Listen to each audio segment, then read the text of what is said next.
Bonjour à toutes et à tous. Allez, c'est parti. Ça m'a été demandé, donc je vais vous faire cette petite vidéo pour vous parler du matériel de base pour aborder la perdigone. Au cours de la vidéo, je vous rajouterai d'autres éléments qu'il y a par rapport à ce qu'il y a sur la table là maintenant, pour aller un peu plus loin dans le montage, un peu plus loin dans le perfectionnement. Et pour l'instant, je vais vous parler vraiment de la base, qu'est-ce qu'il nous faut pour commencer la perdigone. La première des choses à faire, pour commencer la perdigone, il nous faut 4 tailles de poids. Donc 4 poids différents pour aborder pratiquement tous les courants qu'on peut rencontrer sur diverses rivières. J'ai eu l'occasion de pêcher des rivières très lentes, un peu comme la Touvre, qui est à 12, 13, 14 mètres cubes, voire qui tombe à 2, 3 mètres cubes l'été. Donc vraiment, là, il faut des petits poids légers, il faut des petites nymphes, et aller sur la Dordogne, qui monte l'hiver à 800, 900, voire jusqu'à 1200 mètres cubes, et disons l'été descend à 25, 30 mètres cubes, à peu près. Donc ça, c'est des moyennes des variantes. Je ne suis pas météorologue pour vous donner l'exactitude des variantes de mètres cubage, mais c'est pour vous donner à peu près un aperçu qu'en perdigone, on peut pêcher tous les types de rivières, que ça soit du petit ruisseau, de la rivière de plaine, de la grande rivière de montagne. La perdigone s'adapte partout. Il n'y a pas de souci. C'est à vous après, bien sûr, de mettre les poids en face des courants que vous avez, des fosses que vous avez, et ainsi de suite.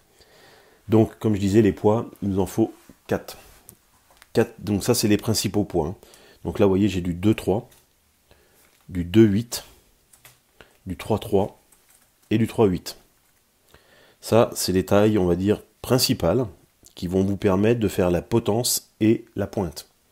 Donc 2-3, 2-8, 3-3, 3-8. En gros, ça correspond à du 2-5, 3, 3-5 et 4. Vous me suivez jusque-là? Donc là, les 4 poids, ça je dirais, c'est primordial. C'est vraiment 4 poids primordial à avoir. Après, vous descendrez ou vous monterez en poids un peu plus, suivant vos rivières et suivant vos mètres cubage. Moi, je pêche des rivières qui sont souvent entre, je vous ai dit, 200-300 mètres cubes, jusqu'à des rivières qui descendent à 14-15 mètres cubes. Donc ces poids-là peuvent me permettre de correspondre. Donc quand je monte à 200-300 mètres cubes, par contre, là, je m'embête plus. Je monte sur des hameçons beaucoup plus gros et je passe en Javis XL. En Javis, en XL, en L, je passe sur des poids de 1 gramme et ainsi de suite. Donc là, je m'embête carrément plus, je passe, comme je vous ai dit, sur des Javis, qui est plus facile. J'en ai une petite boîte, hein, une toute simple petite boîte, mais une boîte qui me permet de pallier à des gros trous, des grosses fosses, ou des courants, quand il y a un gros boost de courant, comme à, on va dire, entre 80 et 200 mètres cubes, je vais commencer à utiliser les Javis. En dessous de 80 mètres cubes, ces poids-là suffisent amplement. Donc je répète les poids, 2-3, 2-8, 3-3 et 3-8. Maintenant, la couleur. La couleur de base. Pour démarrer, on va avoir 3 couleurs. On va pouvoir en rajouter une 4e, mais franchement, ces 3 couleurs-là, vous faites déjà énormément le travail. Donc ça sera la couleur argent, la couleur or et la couleur cuivre. L'argent, généralement, on va le privilégier en début de saison. Des couleurs qui brillent dans les eaux un peu teintées. Voilà, il faut que ça flash tout de suite, il faut que ça renvoie de la lumière et que ça attire le poisson. Le poisson, il est en quête de refaire du gras, en quête de remanger. Donc voilà, et puis de recombler un petit peu les manques de l'hiver. Donc il va lui falloir quelque chose qui puisse attaquer rapidement sans perdre trop d'énergie. Donc il faut lui donner tout de suite la direction où il peut venir chercher son alimentation. Donc moi je vous privilégie les billes argent en début de saison.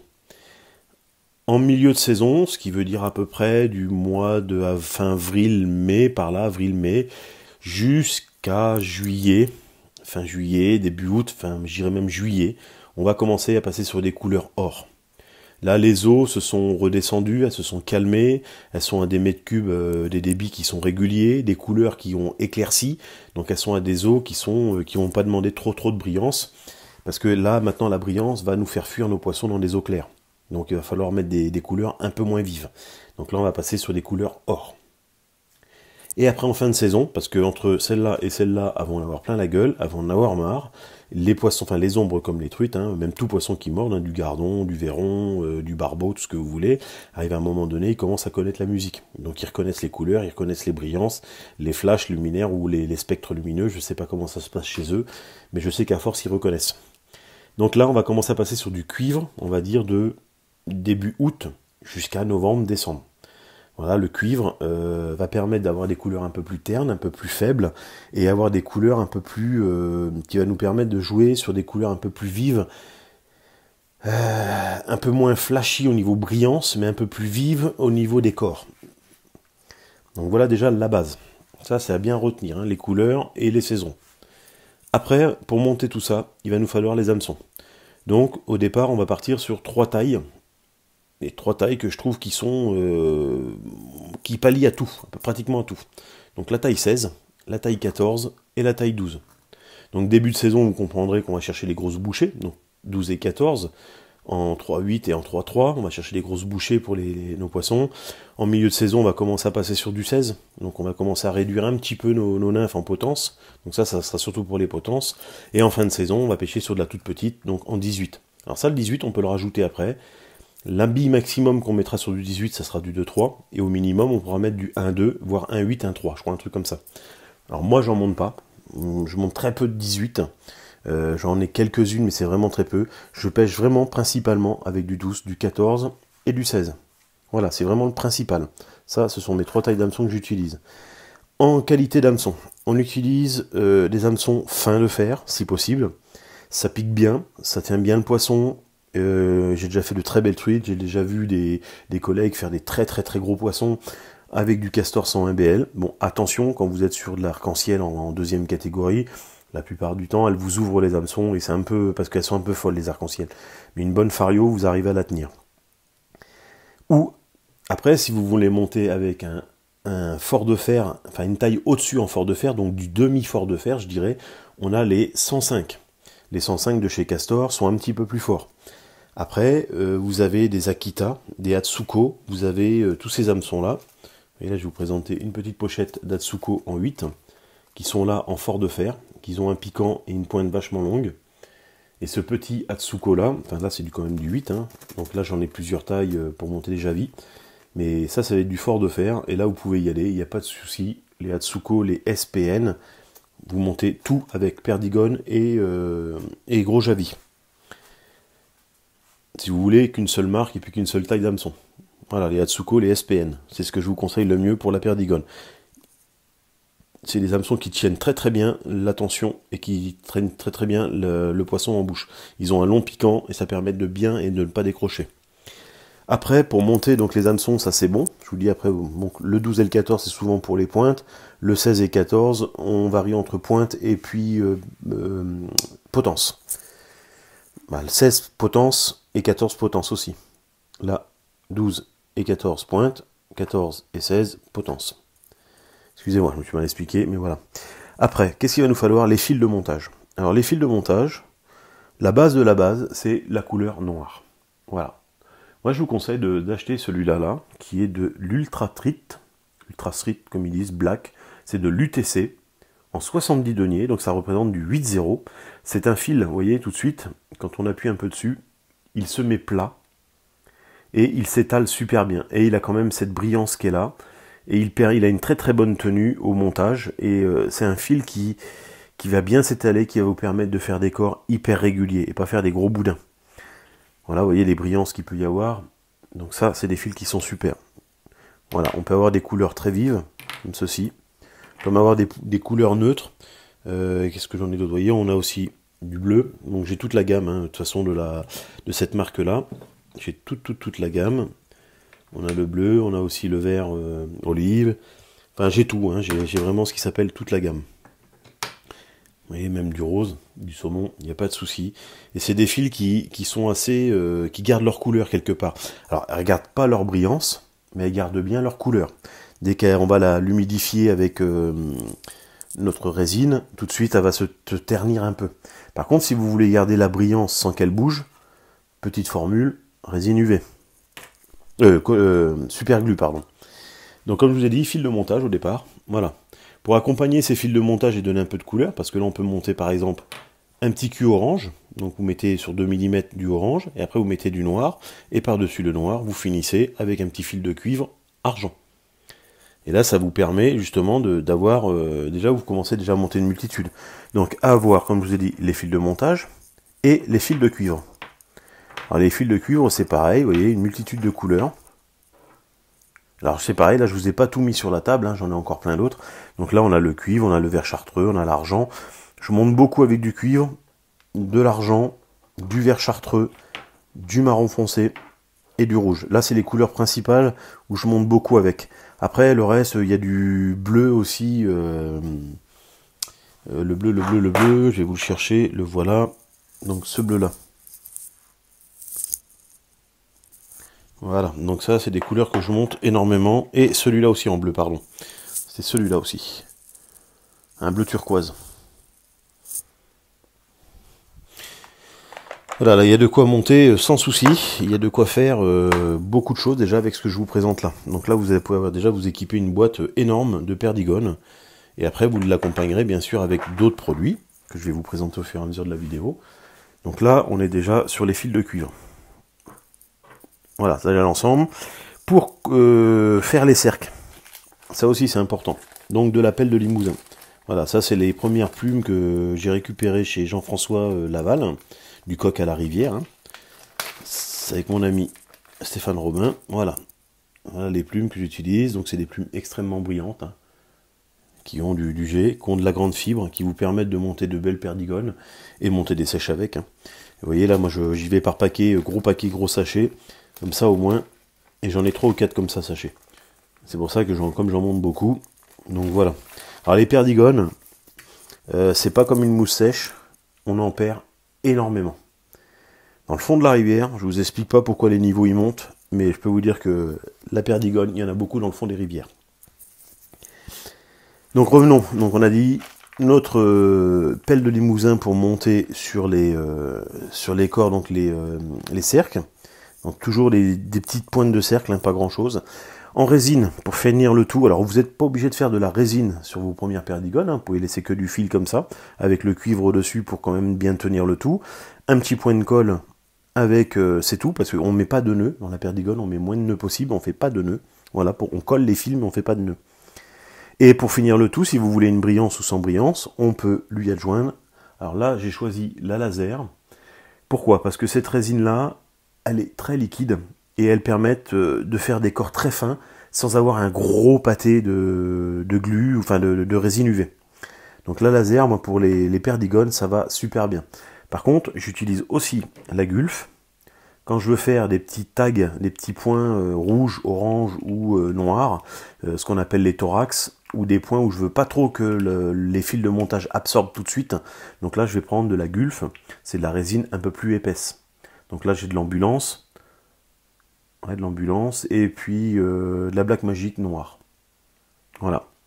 Plus après de la transparente aussi, quand je veux faire des petits sacs à l'air, des trucs comme ça, bien précis, des petits montages avec une petite boule de résine, et qu'elle ne soit pas imbibée par nos fils de montage. Donc une liquide pour vraiment faire que le corps en perdigone, et de la épaisse pour faire des petits points, des petits tags, ou même vous pouvez faire vos corps aussi en épaisse, mais c'est un peu plus emmerdant parce qu'on en met 10 fois trop, et après elles sont difformes nos perdigones. Donc une petite paire de ciseaux aussi pour couper le tout. Un porte-bobine pour monter le tout aussi, donc un seul porte-bobine suffit amplement. Vous n'êtes pas obligé d'en avoir, si, ouais, deux ça serait bien quand même. Ça serait bien, pourquoi? Parce que quand vous allez monter, coincer un fil, par exemple, vous allez faire le cul orange d'une perdigone, vous allez redémarrer en noir, donc vous redémarrez en noir, vous arrêtez, vous mélangez les deux, tac, et vous coupez l'autre, et vous redémarrez avec, enfin vous repartez avec l'autre fil. Voilà, c'est une gymnastique à avoir qui est assez simple. Donc ça, c'est la première des bases. Après, pour aller chercher vraiment profond, quand on a besoin de descendre dans les fosses, comme je vous ai dit tout à l'heure, là on s'embête plus, on passe en javis directement. Et là vous partez du 0,50 g, je crois, jusqu'à monter à 1,4 g pour les XL comme ça là. Ça c'est du 1,4 g. Donc là ça descend profond et rapide. Attention au fion de canne. Donc là ça y est, on a fait le tour. Donc tout à l'heure, ce que je voulais vous expliquer, pourquoi des billes tungstène fendues. Il y en a beaucoup qui me posent la question, pourquoi des fendues et pourquoi pas des normales? Alors la fendue, tout simplement, je vais essayer de vous le faire voir en remontant ici. Voilà. La fendue, quand elle est bien enfilée, vous voyez, elle vient en butée, l'anneau dépasse, enfin l'œillet dépasse sans problème, et la bille ne passe pas dessus. Donc elle est bien arrêtée, le trou n'est pas trop gros. Vous voyez? En plus de ça, vu qu'elles sont fendues, on peut les décaler pour avoir une excroissance qui s'en va. Et si on utilise des hameçons gig, ça va nous permettre d'être dans la pente du gig et d'avoir la bille qui soit plus extraite, et ce qui nous permettra d'avoir une nage à l'envers. Donc déjà, ça c'est le principal, et ça tient tout seul. Je vous dis, les billes fendues, moi je n'utilise plus que ça. Les autres montages, là c'est vraiment pour du très gros hameçon ou d'autres montages bien différents. Et pourquoi pas de la normale? Alors ça c'est une bille tungstène normale, parce que regardez, hop, l'œillet sort à travers de la bille. Les trous sont 2 fois trop gros quand on utilise du fin de fer. Alors vous allez me dire, ouais mais moi je fais un petit tour avec 2 fils, je la colle dessus. Oui, je l'ai fait aussi, mais qu'est-ce qui m'est arrivé au fur et à mesure du temps? Ça m'est déjà arrivé à force de prendre du poisson ou de claquer la nymphe sur le fond, et bien la bille, elle s'en va. Et puis là, on voyait la bille qui se promène sur l'hameçon et sur le fil. Et c'est pas agréable. Franchement, c'est pas ce qu'il y a de mieux. Quand on fait un montage comme ça avec une bille fixe, au moins on est tranquille. Quand on fait l'autre montage, alors il y en a qui me disent ouais mais moi je l'ai collé ou je suis passé 3-4 fois autour. Franchement, on met une tungstène, on commence derrière, une tungstène fendue, on commence derrière et on s'embête plus. En plus, comme je vous dis, on peut décaler le poids, on peut décaler beaucoup de choses. Donc les tungstènes fendues sont vraiment faites pour tout ce qui est nymphe, perdigone et ainsi de suite. Donc voilà dans un premier temps le matériel de base et à quoi il sert. Maintenant, donc ça va être un petit bonus, je vais vous présenter les autres matériaux que vous pouvez accompagner pour faire vos perdigones. Là on va pousser un petit peu tout ça, et vous allez voir que les autres matériaux, c'est du multiple, de chez multiple, de chez multiple. Il y a toute une base, enfin une base, même pas une base, vous mettez ce que vous voulez. Ça peut aller de mettre de la laine, ça peut aller mettre du plastique, ça peut aller mettre de la ficelle à patate, ça peut aller... Vous allez voir, on va mettre de tout et du n'importe quoi pour faire de la perdigone. Là, il n'y a plus de règles qui tiennent. Il n'y a que votre imagination qui va pouvoir travailler. Alors, cette imagination, on peut aller déjà commencer. Moi, c'est ceux que je conseille parce qu'ils sont vraiment très bien. Ça va être tout ce qui est les crystal flash. Vous voyez, on a du cristal flash normal. On a des crystal flash type UV. Ils se reconnaissent, ils sont un peu bleu, bleuté, bleu violacé. Et les autres sont un peu jaune-marron. Vous voyez, on a plusieurs types de... Alors on a du micro, cristal flash, et on a du cristal flash. Là, le micro sert souvent à faire des petits liserés sur les corps. Donc ça apporte une petite couleur en plus, une petite brillance. Et les autres, là, les cristal flash, alors là, je fais voir que ça. Mais si je vous fais voir le tiroir complet que j'ai, eh ben, je vais essayer de vous le faire voir si je peux. Voilà un petit peu ce que ça donne. Vous voyez, toute la gamme, toute la mesure, tout ce que vous voulez. Alors j'ai tous les micros et tous les crystal flash de chez Hans.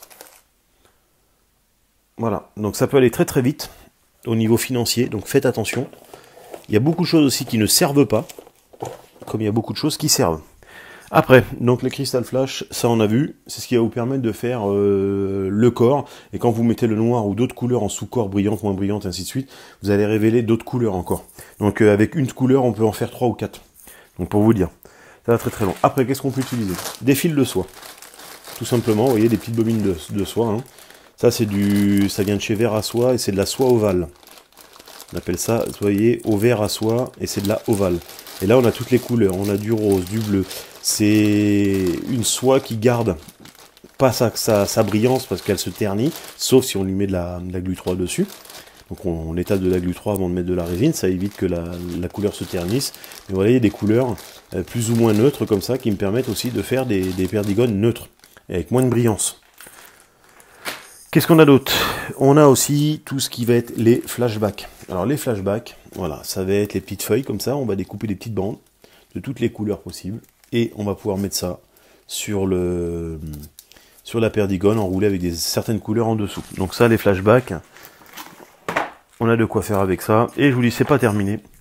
Après, on a les petits tubings, les Pearl Kill, qu'on appelle ça chez Hans. Alors Hans, chez moi, j'adore parce que ce sont vraiment les précurseurs de tout ce qui est montage comme ça. Ça peut être dans le micro flash, dans le crystal flash, dans les tubings, dans les body. Vous allez voir, il y a vraiment de tout. Donc ça, c'est des, vous voyez, des reflets un peu différents. Voilà ce qu'on a, c'est les Pearl Kill. Après les Pearl Kill, qu'est-ce qu'on peut avoir d'autre? On a aussi ce que j'avais pris l'autre fois. Est-ce que je les ai sous la main là? Vous savez, les Magic Combo. Ici, de chez Textreme.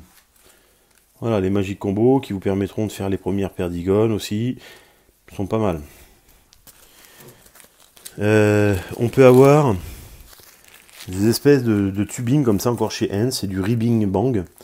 Là vous défaites, alors c'est des espèces de millard, vous défaites une fibre et vous en récupérez qu'une et vous mettez ça sur les corps, vous voyez, donc il y a plusieurs couleurs, hein. Et vous mettez ça sur les, vous mettez une seule fibre sur le corps de la perdigone que vous enroulez, et après vous garnissez de comment ça s'appelle,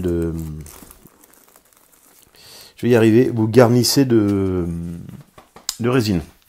Après, on a les Truthline. Voilà, pareil comme tubing de chez Hans, hein, quelques couleurs un peu différentes de chez Hans, mais ça vient de chez Truthline, hein, c'est pareil. Voilà. Qu'est-ce qu'on a d'autre? On a ça qui vient de chez Bogdan aussi, où j'ai voulu essayer une fois, vous voyez les couleurs, c'est assez appréciable comme couleur. Donc ça c'est de la Pearl, c'est du Bread Black, du Bread Back, pardon, et c'est du Black Peacock. C'est pareil, là on défait une fibre, on la récupère, et puis on n'entoure qu'une fibre. Vous voyez que n'importe quel matériau, on peut faire plein de choses. Après, qu'est-ce qu'on a d'autre? Les Magic Kill aussi, que je vous avais présenté. Vous mettez une file de couleur dessous. Et puis vous pouvez mettre directement Magic Kill comme ça, qui vous permettra de protéger. Vous voyez ici, on le voit bien. Ça vous permettra de protéger votre couleur, de garder la couleur en plus, et de lui mettre une résine par-dessus, être tranquille. Alors là, vous mettez une petite résine épaisse quand vous voulez garder la couleur. Donc vous mettez un fil vert fluo comme ça, vous y mettez ça par-dessus, et vous mettez un petit peu de résine épaisse dessus en couleur transparente, ce qui vous permettra de garder la couleur de vos fils en dessous. C'est pour ça qu'en fil de montage, moi je vous préconise là ce que je vous ai présenté, donc de l'UTC, parce que c'est vraiment un fil qui passe partout, avec toutes les couleurs, vous pouvez faire vraiment une multitude de choses, sans déjà avoir tout ce que je viens de vous présenter là. Après parlons de body. Alors les body, voilà, c'est des fils qui ressemblent, vous voyez, c'est du fil comme du fil de plastique. On a l'impression que c'est comme fait comme des fils à sac à patates. Vous voyez, comme je vous ai fait voir l'autre fois, donc on a plusieurs couleurs. Là, c'est qu'une infime petite partie. Pareil, parce que j'ai toute une boîte... ouais, je dois avoir à peu près 70-80 bobines à peu près. Et pour vous dire qu'il n'y en a que 7 ou 8 qui me servent. Parce qu'il y a tellement de choses à faire de combinaison que c'est infernal. Donc là-dedans, après qu'est-ce qu'on a aussi? On a les perdigone, ce qu'on appelle les bobines perdigone, encore une fois de chez Hans. Voilà les flat tincelles, les bobines perdigone. Vous voyez toutes les couleurs qu'on peut avoir encore là. Là il suffit de mélanger, on a du violet, de l'ultraviolet, et ainsi de suite. Et rien que ceux-là, là, les trois là qui se ressemblent, ne sont pas du tout de la même couleur. Même là, ces deux-là ne sont pas du tout les mêmes. Tout ça c'est que de la variante. Les deux seuls qui sont pareils, c'est ces deux-là. Mais tout le reste, ce sont que des variantes. Donc vous voyez, il y a toute une multitude de trucs à monter. Et si vraiment vous voulez les bons produits pour les perdigones, moi je vous conseille d'aller voir chez Hans. Hans, c'est vraiment une marque vraiment top. Alors vous en avez chez Caleri, du Hans, et le Textreme. Voilà, Textreme et Hans, pour moi, ce sont les deux précurseurs, ce sont les deux meilleurs sur le marché, qui vont vous apporter tout ce qu'il faut au niveau des produits pour monter de la perdigone. Alors, si vous prenez du Textreme, je vous invite d'aller voir chez Fusion Fly Fishing, donc Eric Lelouvier, qui est lui fait beaucoup cette marque. Et pour Caleri, par contre, le reste Caleri aussi, d'aller voir pour tout ce qui va être, comment ça s'appelle, comme j'ai dit, Hans et ainsi de suite. Et là, déjà, rien qu'en allant chez ces messieurs-là, vous pouvez déjà avoir plein de choses. Vous voyez, comme je vous disais, du fil à perdigone, tout simple. Voilà, des bobines de fil qui me servent à faire de la perdigone, voilà. J'en ai des multitudes de paquets. Et toujours chez Hans. Et c'est des body treats. Et ça, là, ces couleurs-là, c'est des couleurs de base. Et c'est des bonnes couleurs, hein, comme vous pouvez voir, hein, cette couleur fluo, cette couleur verte-là. Celle-là aussi, là, pour les fins de saison. Celle-là, elle est excellente. Voilà, et c'est des couleurs, par contre, qui ternissent au contact de la résine. Donc là, bien sûr, attention, là c'est pareil, hein, c'est des body aussi, c'est du quoi ça? C'est des BG, donc Bogdan, Fly Fishing, et c'est des body aussi. Voilà, donc il y a plein, je vous dis, il y a plein de matériaux, plein de... j'ai énormément de matériaux pour tout ce qui est perdigone, et puis bah, mousse sèche, hein, le reste ça suit aussi, mousse sèche j'en ai moins. Parce que je pêche beaucoup en nymphe, je pêchais beaucoup en nymphe. Sinon, vous voyez, la dernière boîte de ces derniers jours, c'est ça. Hein. Ce qu'on a monté, comme je vous disais. Voilà la petite boîte. Où dedans, on a les derniers parachutes jaunes. Ça, c'était parachute rouge que j'ai fait aussi, les petites rouges. Et la petite verte que je vous ai présentée. Donc 3 de chaque à chaque fois. Les oranges qu'on a monté l'autre fois. Les Sedge Bécasse. Les petites machines toutes simples, petites mousse sèche. La petite terrestre. Puis après le reste de 3 petites nymphes, voilà. Donc tout ça, ça va aller dans le gilet d'ici peu, quand j'aurai décidé de les ranger. Donc voilà un petit peu le matos de début. Ici déjà avec ça vous palliez, donc comme j'ai dit, les fils de montage, les billes, les hameçons, la résine et puis un peu de cuivre. Et vous avez déjà de quoi monter énormément de perdigones. Ça sert à rien d'aller s'éparpiller avec des... comme moi vous avez vu, j'ai une multitude de couleurs, multitude de fils, et j'en utilise pas la moitié. Ce qui est bon aussi à utiliser, vous voyez, c'est ça, voilà. Ce qu'on appelle les body fly. Là c'est chez Textreme, c'est le cinnamon. Alors ça c'est des couleurs, vous mettez que ça sur le corps, vous mettez même pas de fil de montage, vous mettez un petit cul rouge à la fin ou au début comme vous voulez, donc devant la bille ou au niveau du, comment ça s'appelle, des cercles, et après vous mettez que ça par dessus, c'est tout. Pas de fil de montage en dessous ça là. Et vous allez voir les couleurs, vous allez vous en tirer, mais c'est adorable. Alors je l'ai donc chez Textreme et j'en ai aussi chez Hans, et ça c'est du body kill. Voilà, c'est un peu de la fibre plastifiée. Ça garde vraiment sa couleur. C'est vraiment nickel. Et puis ça permet vraiment d'aller chercher, enfin, pas aller chercher, mais garder cette couleur, garder cette teinte, même si vous y mettez de la résine dessus. Les bodys sont très très bons pour ça, des bodys. Ça garde leur couleur. Ça change pas, ça se ternit pas, et ça garde sa brillance surtout. Donc voilà, donc c'est ce que je pourrais vous conseiller. Si vous voulez vraiment avoir plusieurs multitudes de couleurs, mettez des bodys. Les bodys, c'est vraiment le top. Voilà les amis, on arrive quand même à presque 30 minutes de vidéo, pour vous dire que c'est long quand il y a besoin de présenter certains matériaux, vous expliquer le comment du pourquoi. Donc comme je vous ai dit au départ, hein, bien retenir, ça va être tout ce qui est les poids des billes, les tailles des hameçons, fil de montage, après les corps, on verra en montage, je vais vous faire une petite vidéo après de montage là, d'une petite perdigone, vous expliquer un petit produit par-ci par-là, et vous donner les couleurs, le mieux qu'on peut avoir, et ce qu'on peut avoir pour aller sur la rivière. A plus, je vous dis à bientôt, et puis merci de me suivre, n'hésitez pas à mettre le petit pouce en l'air, de vous abonner, de faire passer le message auprès de vos amis, ça m'aide, ça contribue à continuer à vous faire évoluer la chaîne, ça me, vous voyez, ça m'a permis d'évoluer, ça m'a donné envie d'aller acheter une GoPro 9 pour pouvoir vous faire des vidéos maintenant au bord de l'eau aussi, donc vous allez me suivre au bord de l'eau, comme vous pouvez me suivre là en vidéo sur le